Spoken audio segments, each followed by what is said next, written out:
चाहत, मेरी आवाज क्यों नहीं सुन रही हो तुम? मैं तुम्हें बुला रही हूं ना। चाहत, चाहत। ये कैसी आवाज है? रूम में तो मेरे अलावा कोई और है भी नहीं। तो मेरा नाम कौन पुकार रहा है? चाहत हिम्मत करते हुए उठी और कबर्ड के पास गई। उसके ठीक सामने एक काली परछाई खड़ी थी जिसकी आंखें बिल्कुल सफेद थी।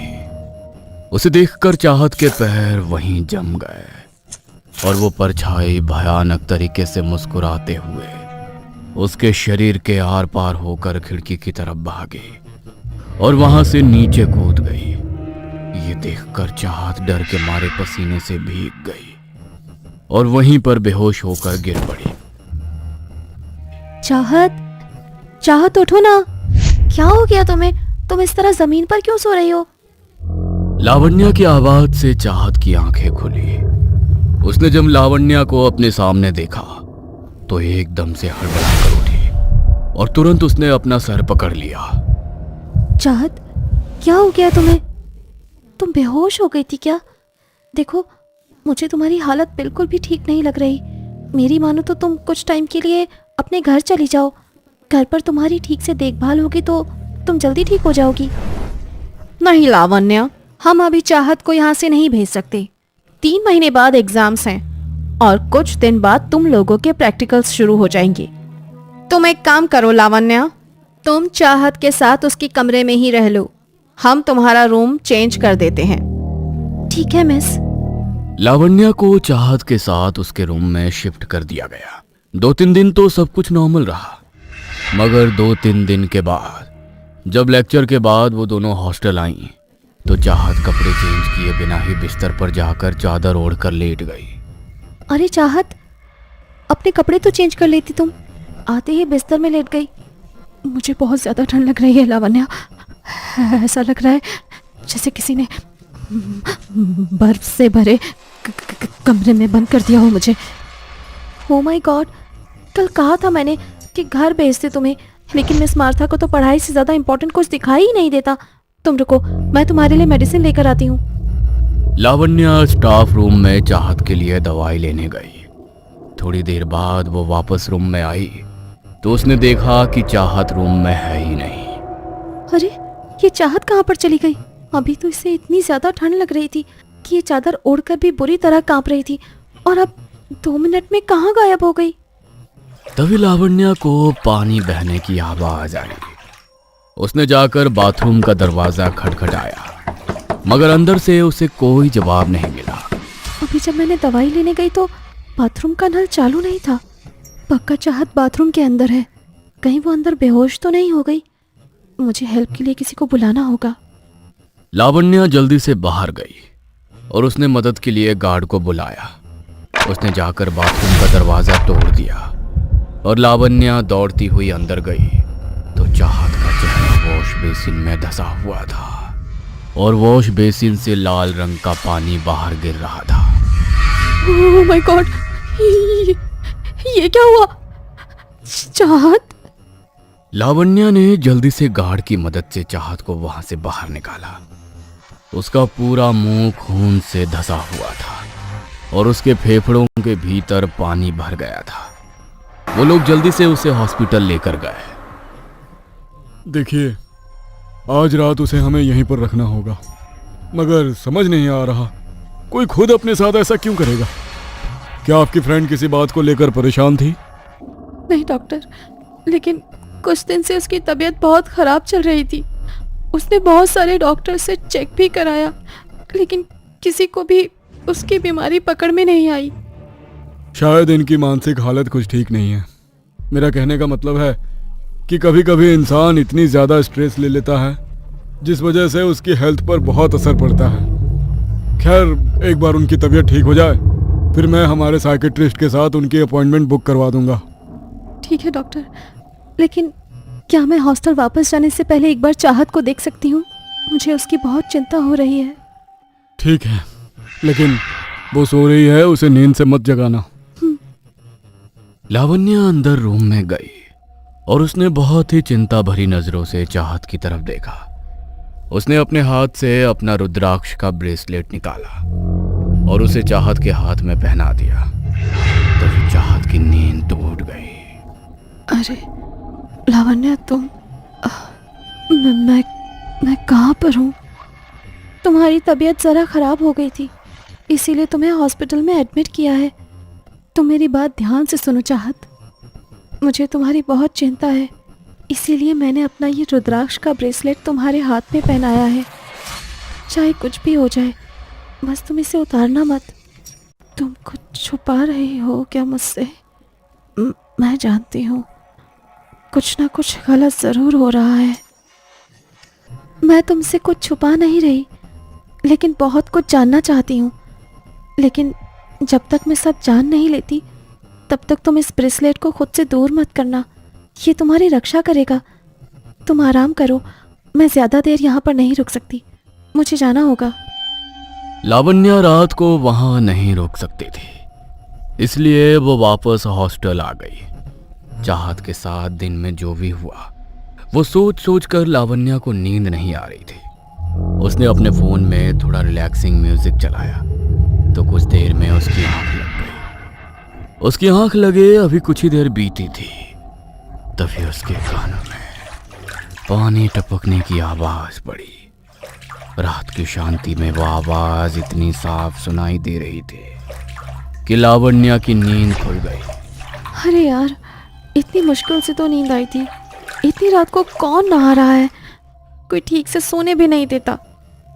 कुछ देर के लिए पानी बहने की वो आवाज रुक गई, मगर लावण्या जैसे ही फिर से सोने के लिए बिस्तर पर लेटी तो वो आवाज अचानक बहुत तेज हो गई। इससे पहले कि लावण्या इस बार अपनी आंखें खोलकर कुछ देखती, उसका दम घुटने लगा, जैसे वो गहरे पानी के बीच फंस गई हो। उसने अपनी आंखें खोली तो वो पूरा कमरा गहरे पानी से भरा था। उसका शरीर इतना भारी हो गया कि वो अपने शरीर को हिला भी नहीं पा रही थी। तभी उसकी नजरें सामने अलमारी की तरफ पड़ी तो उसे एक भयानक काली परछाई दिखाई दी, जिसकी आंखें बिल्कुल सफेद थीं।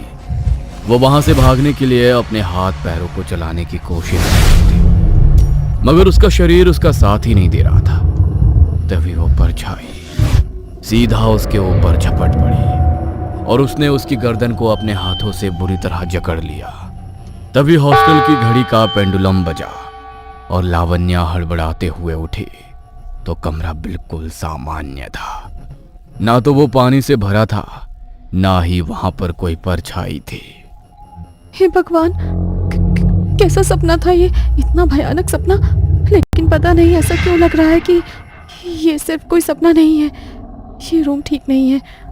कल कुछ भी करके मैं मिस मार्था को बोलकर ये रूम चेंज करा लूंगी और चाहत को भी यहाँ पर नहीं रहने दूंगी।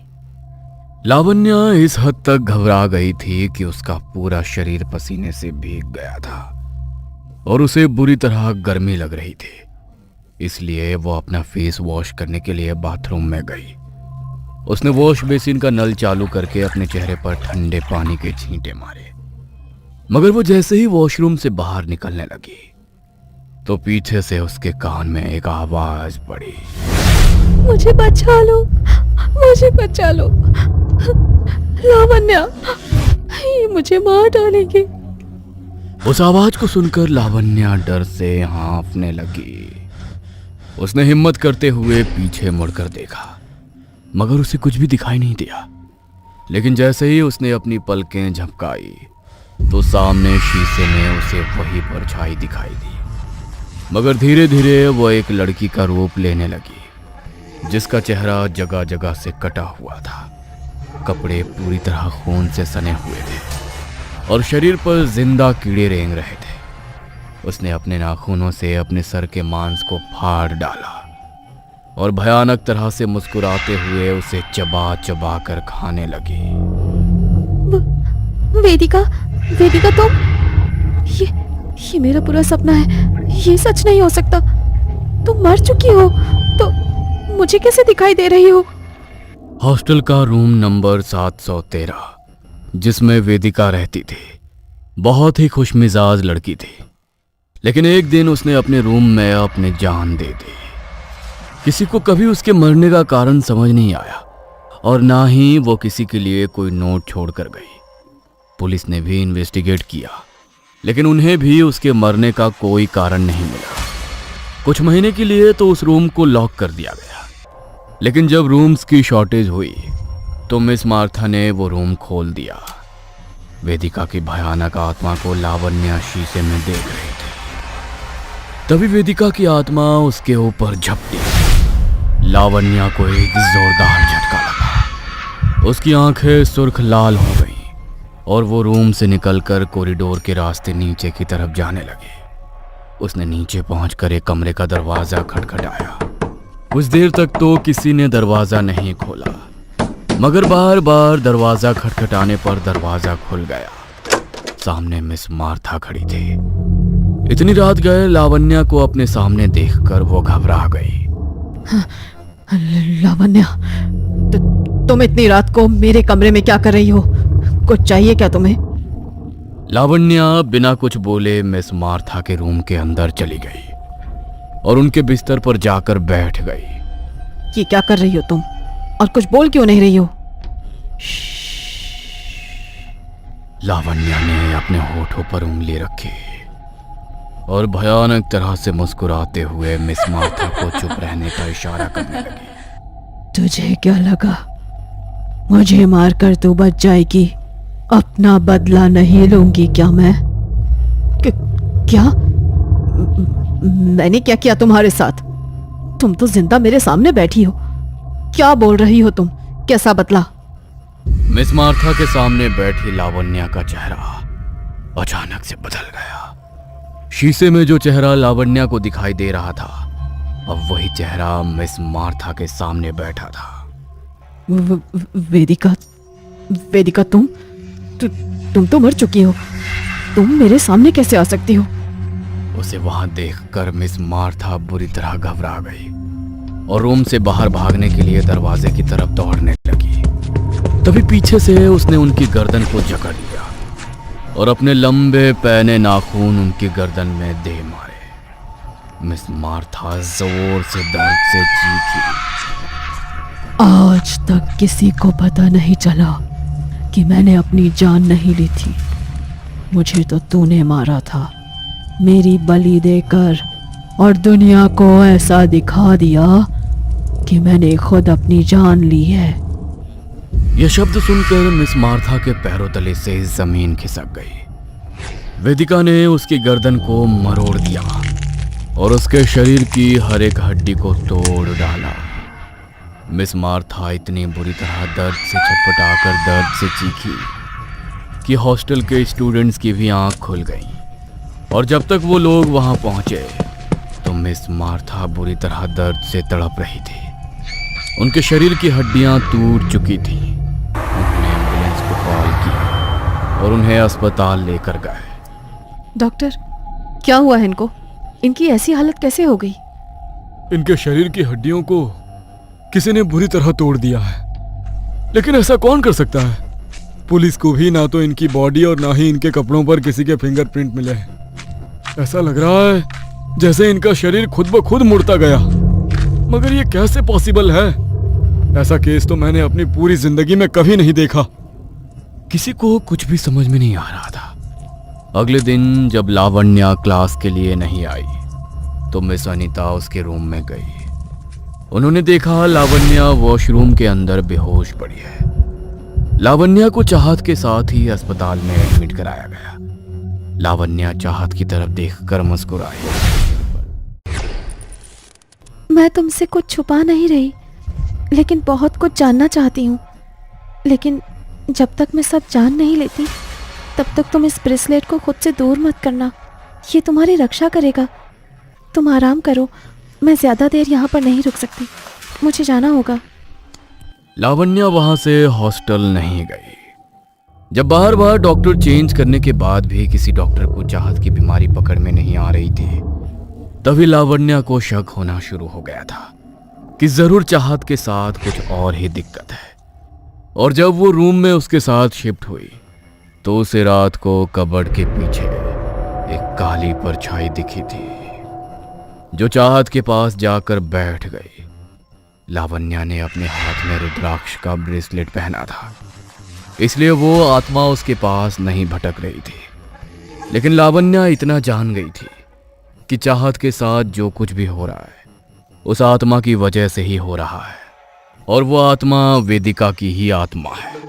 इस बात का भी लावण्या को पूरा पूरा शक था, इसलिए वो अस्पताल से सीधी हनुमान जी के मंदिर पहुंची और पंडित जी को उसने सारी बातें कह सुनाई। तेरा अंदाजा बिल्कुल ठीक है बेटी, ये उसी लड़की की आत्मा है, लेकिन इसके पीछे का खेल कुछ और ही नजर आता है। वो खुद तेरी दोस्त के पीछे नहीं पड़ी है, बल्कि उसे उसके पीछे लगाया गया है ताकि खुद से उसका ध्यान हटा सके और अपने स्थान पर उसकी बलि दी जा सके। क्या? मुझे कुछ भी समझ नहीं आ रहा पंडित जी। कैसी बलि और किसने किया है ये सब?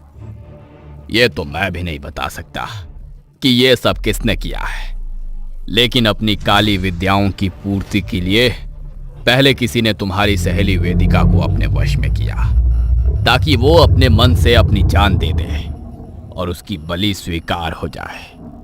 वेदिका की बलि तो स्वीकार हो गई, मगर वेदिका की आत्मा हॉस्टल के उसी कमरे में भटकने लगी और उसकी तलाश करने लगी जिसने उसके साथ ऐसा किया था। जिसने ऐसा किया था अब वो खुद को वेदिका की आत्मा से बचाना चाहती थी और उसे सबसे पहले अपने सामने चाहत दिखाई दी, और मौके पर ही उसे उसके कुछ गिरे हुए बाल भी मिल गए।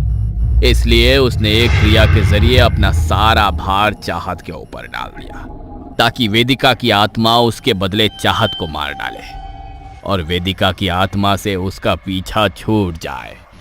क्या इतना सब हो गया चाहत और वेदिका के साथ? लेकिन आखिर पता कैसे चलेगा कि ये सब किसने किया है? चल जाएगा, कल सुबह तक तुम्हें सब पता चल जाएगा, लेकिन तुम्हें वेदिका की आत्मा का साथ देना होगा। वो तुम्हारे शरीर का इस्तेमाल करके उसके पास पहुंचेगी, लेकिन तुम्हें कोई नुकसान नहीं होगा। इस बात का वादा मैं तुमसे करता हूं। अब तो मुझे बताओ कि तुमने मुझे ये ब्रेसलेट क्यों पहनाया था? कुछ नहीं, बस ऐसे ही। अब हर बात तुम्हें बताना जरूरी थोड़ी ना है।